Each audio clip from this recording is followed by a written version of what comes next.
I would probably tell you don't be afraid. I think a lot of people don't start a business because they're just afraid. They're afraid that they can't do it. It's going to be too much time. It's going to be more intensive than they're aware of. I think the problem with most people is they have dreams, but they're afraid to follow up on them. Mm. This wasn't even a dream. It was just landed in my lap. But at the same time, because of that, do I shrink back in fear and say, man, I didn't think of this. I don't know if I want this. Or do I say, hey, man, there's actually a need for this. Can I do it? And I think people out there just kind of hesitate. And then their idea becomes somebody else's idea because all good ideas come to surface at some point.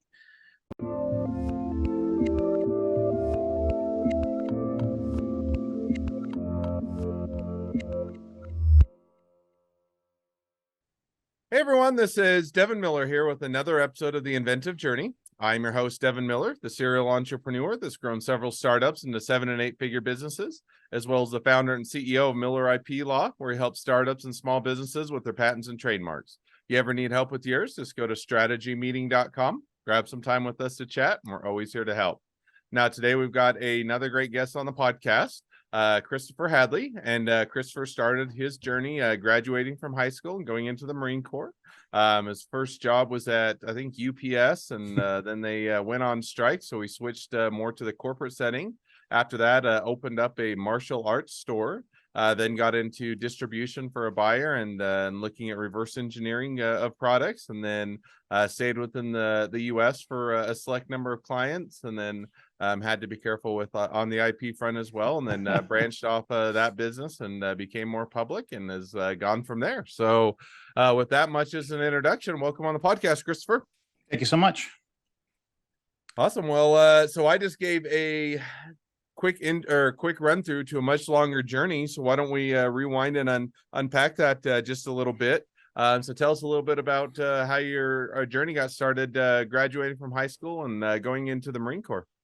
Oof. So yeah, that's a story and a half. But the short of it was my parents divorced when I was 3, so it was a hectic divorce. So my mother decided she didn't want to live in the same state as my father, so she had literally moved 10 miles over the border because the border was right there between Rhode Island and Massachusetts. So that was her big thing. I'm not going to live in the same state as your father. So when I was growing up, I mostly lived with my mother until the sophomore year. And then I decided I'm going to go live with my father. I knew I was going to the Marine Corps.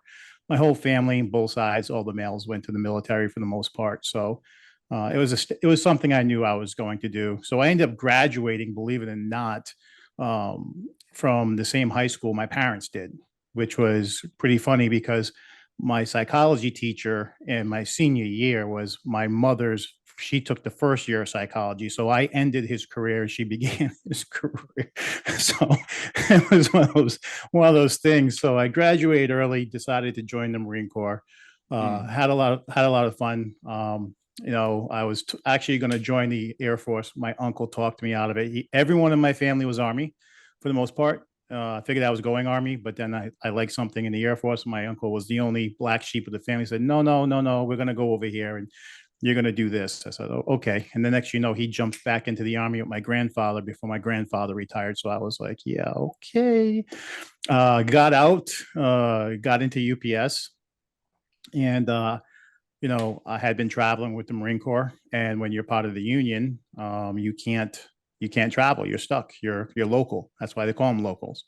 So I decided, well, management can travel, so let's do that. And no sooner the year I switched over to the management side, they were going on strike, and here I am during Christmas time delivering parcels with people behind me yelling and screaming I'm taking their job. And I was like, you know what? I'm good. I'm really good not doing this. Decided, that wasn't for me. And believe it or not, I got into sales. My first sales after that was in the car business. I was outside of Boston on what they call the auto mile. And yeah, that was a hectic time. You're in stores that are doing hundreds and hundreds of cars and trucks a month. And it's just so fast paced, but you got to learn finance and you got to learn this, you got to learn that. I was like, okay, wow, this is a hell of a business.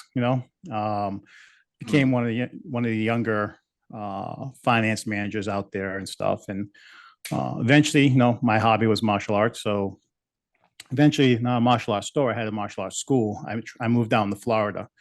Now, what And just curious, what kind of made you switch from the sales position over to martial? I mean, certainly I understand there's maybe a personal interest and enjoyment that comes from doing martial arts, but what kind of made you decide, hey, I'm going to switch over from sales to opening up that store? I've always was fascinated by it, and I always had was in it. My stepfather was in it. My stepfather, when he was younger, was a teacher in it, and it was one of those things where I like talking to people. Obviously, I'm here. I like talking to people, and I like helping people. And for me, it was, can I make money doing something I enjoy, keeping myself healthy, but also helping people? And I did. I can't complain, that I don't have it and I didn't do anything with it because, you know, um, helping kids who have been bullied. There was one woman who had come in, she had a stroke and she really couldn't get up or anything, and her kids were doing it. But, she wanted to keep them healthy. I said, she was really interested in it. So I gave that extra time and decided to help her out. And we got it to the point where she was moving on her own, but then she had another minor stroke and setback, and with her, it started, I'd literally get behind her in her gi and hold her belt so she could stand up on her own, because that was her biggest thing. She couldn't stand up on her own, so she could move. And giving a little extra time and doing things for the community. We had one woman who was abused by her husband. Believe it or not, her husband decided to show up at the school, and I walk out front and say, "Hey, listen, I can't dismiss you from public property, but you're not welcome in the school." you know, so experiences with helping, others was something that I really, really enjoyed. When I was in Florida, because I wasn't making a whole bunch of money in the school, I decided to get into electronic distribution, and that's what started me on where I am at today. In all honesty, I ended up going to a convention in Philadelphia, and the Fortune 50 that started me off on this road, one of their IPC attorneys, intellectual property and licensing division, decided to walk up to me and said, "Hey, would you do some purchasing for me?" And she was very, sketchy about, "Can't talk about it now." Okay, what kind of, nothing illegal, just I need some help. Okay. Um, so what it really came down to is she needed products purchased so that they could have reverse engineered and make sure no one was stealing their IP. And they're one of the very few companies, I'd say, out there that have this broad of a portfolio in this many different industries and subsidiaries. And I was like extremely like wowed. And we just got to the point where we were buying for them. Now, when they started off, their stateside council was probably a department of 4 people. By the time COVID had hit, just to give you an example with my journey, they had gone up to 16 attorneys just stateside. We were getting that much product for them that it was just 16 attorneys stateside. And then, of course, we got into the reverse engineering for them. And how that happened was simply, they decided that they were hiring people who were close to retirement but weren't retired. So keep the cost of the fees down. And I totally understood that. So it was a journey finding an engineer that would work with us, because of the fact that, hey, listen, no engineering group is going to advertise reverse engineering, because then your engineering client's gonna be like, wait a minute, you're reverse engineering for other people? Hold on a second.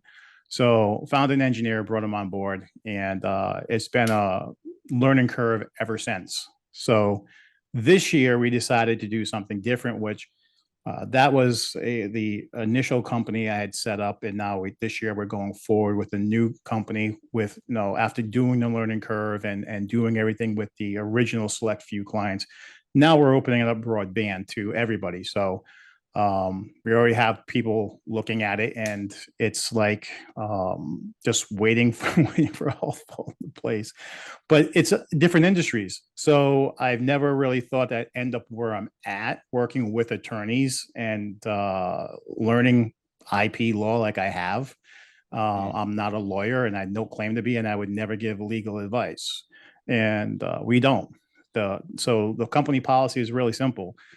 We don't know the patents. We don't want to know the patents. We're going to, if you give us the target, then we will reverse engineer the target, and we will give you the full construction report Doesn't matter if it's a multi-layered board, whatever have you. You get all the Gerbers, all the schematics. You get everything, and then obviously the attorneys on the other side with their companies engineers will decide whether or not there is a infringement or not. So we've been on both sides of the cases. We've had people use us to go after people, and then of course we've had our services used to protect from an infringement case, because we do not take a stance on anything, which makes it unique.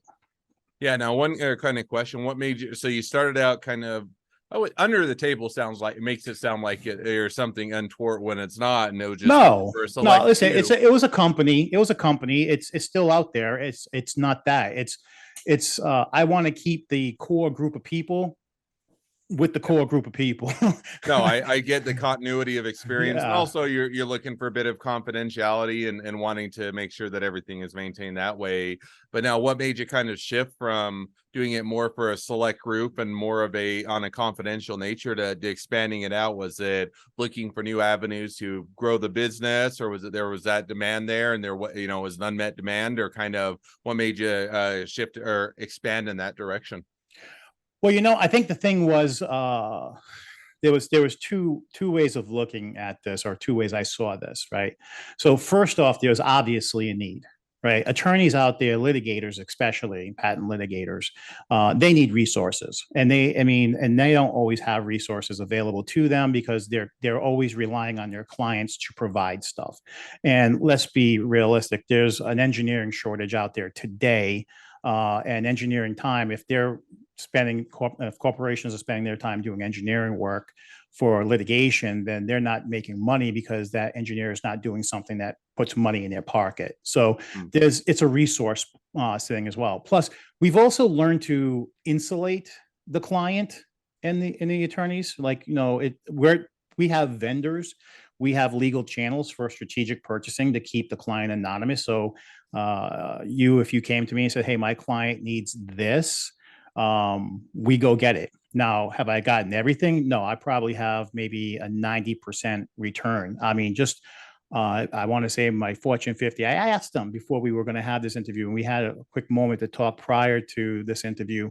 I said, give me the numbers between 2019 and 2022. And she said that we had provided 190 different individual items based on their logs that we have bought for them. And out of that, 11 major licenses happened. And out of that as well, and of course, there's still ongoing cases, but the 4 out of 5 major targets were hit for them using our services. And of course, there were several others. So just during COVID alone, and let's be realistic, law doesn't stop just because COVID hit. Things are still going, companies are still either infringing on someone else's IP, or you have to protect yourself from that. So it doesn't stop. So when looking at this, we found a way to insulate ourselves, insulate the client, so we don't worry about that. And also, I think we probably hit most every individual learning curve item we have to worry about when dealing with the clients. Like there's nothing left to really do. The technology may change, but the reverse engineering side, I may have to buy a different tool to get like firmware off or something like that. It's not like it's going to go away, right? So with us, we can provide everything, like I said, including the firmware off of our project. We just can't do obviously code because we don't have the initial source code that created the firmware, but we can at least get that for the clients. So we do a lot of different things. And again, opening up to the public, one of the clients, I got a gentleman out of Miami who needs a product. The manufacturer's going end of life on it, but it's not end of life for him. So if he redesigns, it costs him more money than for him to manufacture it, right? So now we have to go and reverse engineer the product. They gave him all the schematics and the firmware and say, okay, we can either have a software engineer, fill in that part for you, or you can go get it, but here's the rest of it, and maybe point them to a manufacturer who could build it. But again, it's every client's different. But again, we don't talk about our clients specifically. That's another thing. So if attorneys are concerned about that, the NDA is really intense. We have a mutual NDA that has to be signed that protects everybody, and we don't talk about it. But I believe the work speaks for itself. I wouldn't have kept a Fortune 50 for 8 years if I had done something wrong. They can't afford to have a mess up. So it's a pretty good experience. I got to say, I never thought I'd be here, but it's an interesting field that you guys work in. I'm learning every day. I'll never catch up to you guys who are IP attorneys. You started off a lot earlier than I did, though I am trying, but yeah, no. No, that's awesome. No, it sounds like you've it's been a great experience and gone well for you, and gives is ongoing areas to expand in and continue to provide a great service for everybody. So, well, now as we've kind of reached the present day of the journey, always a great time to transition to the two questions I always like to ask towards the end of each episode. So we're going to jump to those now. So with that, the first question I always like to ask is, along your journey, what was the worst business decision you ever made, and what'd you learn from it? Wow. Worst business decision I ever made. Let's talk about starting off in business, not actually educating myself on tax code. How about that? Yeah, I think most businesses jump into it and we're going to learn as we go. And then the learn as we go at the end of the year. And I didn't realize that I should have been keeping certain records, and I paid a hell of a lot more in taxes than I should have because I didn't educate myself on the business side. I think everyone who jumps into business, you have to have obviously your experience, your expertise, but you really need to focus on the unknown. The unknown is what's going to really bite you in the butt. And for everyone, it's different. And I fully understand that. But for me, because I'm a front person, I'm in the front lines. I'm out there talking to the clients. I'm talking to the attorneys. I'm dealing with the front end relationships. I really didn't focus on the back end. I had software. I left it to software. I'm like, no, I should have had a human body there. Someone who was much more educated in that field than a piece of software. So yeah, I was quite unpleasantly surprised. No, it's one where I don't think people ever, or very few people get into a business that they want to, their love or their passions, the finances or taxes or that aspect of the business. I'm sure there are some that are out there, but I'd say the vast majority, it's kind of one where you have to deal with it because you have to deal with it. And it's an area that you can always make mistakes and hopefully have an opportunity to learn the importance. So I'm definitely glad it's an easy mistake to make, but a great one to learn from. Second question now that I like to ask is, so now if you're talking to somebody that's just getting into a startup or a small business, what would be the one piece of advice you'd give them? I would probably tell you don't be afraid. I think a lot of people don't start a business because they're just afraid. They're afraid that they can't do it. It's going to be too much time. It's going to be more intensive than they're aware of. I think the problem most people is they have dreams, but they're afraid to follow up on them. This wasn't even a dream. It was just landed in my lap. But at the same time, because of that, do I shrink back in fear and say, man, I didn't think of this. I don't know if I want this. Or do I say, hey, man, there's actually a need for this. Can I do it? And I think people out there just kind of hesitate. And then their idea becomes somebody else's idea because all good ideas come to surface at some point. Right. I mean, it's like, for instance, I know I'm probably not the only one out there in the world reverse engineering, but I know for a fact you can Google it, you can Bing it. I'm the only one out there who's actually pushing it. Right.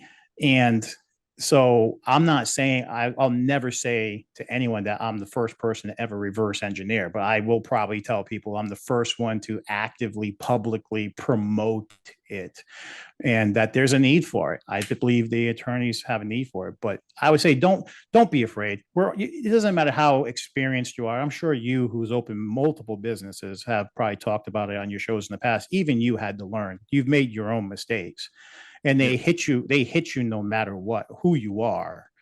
I'm sure Warren Buffett made plenty of financial decisions that he wish he could change, but it's part of doing business, and you can't get better until you've been smacked around a couple of times, and hey, you've got to watch this.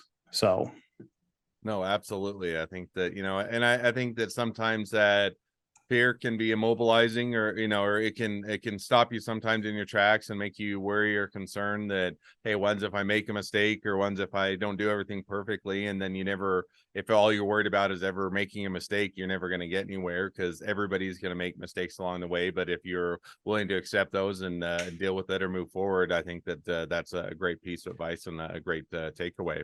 I mean, honestly, let's be realistic. I mean, since I'm the first one pushing this, am I making a mistake? Right? And no one's going to know. We won't know unless I actually succeed at promoting it. Right? We won't know. We're doing it, but is actually coming forward a mistake? So here we are again, trying to take the bull by the horns, not be afraid. But even I'm going to tell the people listening that I'm taking the chance. Right? It just could bite me in the butt, but I'm willing to take that chance. And without taking chances, there's no reward. So no, absolutely. I think that's a definitely a great insight and great takeaway. Well, now as we wrap towards the end of the episode, if people want to reach out to you, they want to be a customer, they want to be a client, they want to be an employee, they want to be an investor, they want to be your next best friend, any or all of the above, what's the best way to reach out to you, contact you, find out more? I always tell everyone, go to the website or hit me up on the email address. The website actually does go directly to me. So spastrategies.com, if you hit the contact page, you're not going to get somebody else. It literally comes to me. I try to hit every email that comes through the business personally. And then if it's something that has to go to the engineer or has to go to the purchasing department or whatever have you, I personally touch every email. I want to make sure that people are being treated like they should and served. The other way is you can email me directly at Hadley, CHADLEY at spastrategies.com. Reach out that way. And then we can obviously arrange a time to talk. This is, like I said, not just for anybody.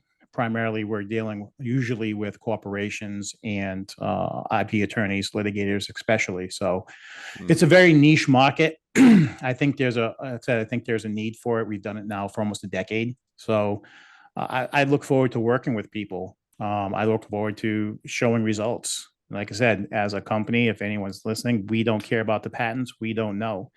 The reason why is you're an attorney. I mean, if we ever get deposed, I mean, which has happened, right? I mean, we have to make sure that we are 100% unbiased in this situation. We don't know, don't care. We're not looking for. We just show what is there, which is a perfect way to walk into any courtroom and say, this is the patent, this is what's in the market. Versus, and also on the defense side, this is what we drew and this is what's in the market. It is what it is. So it helps out because there's a lot of companies out there. Let's be realistic. There's a lot of companies out there who will use a bill of material and they don't hold to the bill of material. They have many different alternatives. So when you're looking at a board or you're looking at something, it's not always consistently the same product. But that's where we delve in and we do the whole construction report. We can show exactly what's there and what's supposed to be there and create that bomb and do everything. So it works out for the attorneys. Well, awesome. Well, it sounds like definitely a great service, and encourage people to reach out, support a great business, use a great service, and if nothing else, make a new best friend. So with that, thank you again, Christopher, for coming on the podcast. It's been fun. It's been a pleasure. Now, for all of you other listeners that are out there, if you have your own journey to share and you'd like to be a guest on the podcast, we'd love to have you. So just go to inventiveguest.com, apply to be on the show. Couple more things as listeners, make sure to click share, subscribe, leave us a review. Helps us to reach even more startups and small businesses to help them along their journey to success. And on that note, if you ever need help along your journey with patents or trademarks or anything else to start up your small business, just go to strategymeeting.com, grab some time with us to chat, and we're always here to help. Well, thank you again, Christopher, for coming on the podcast, and wish the next leg of your journey even better than the last. Thank you so much.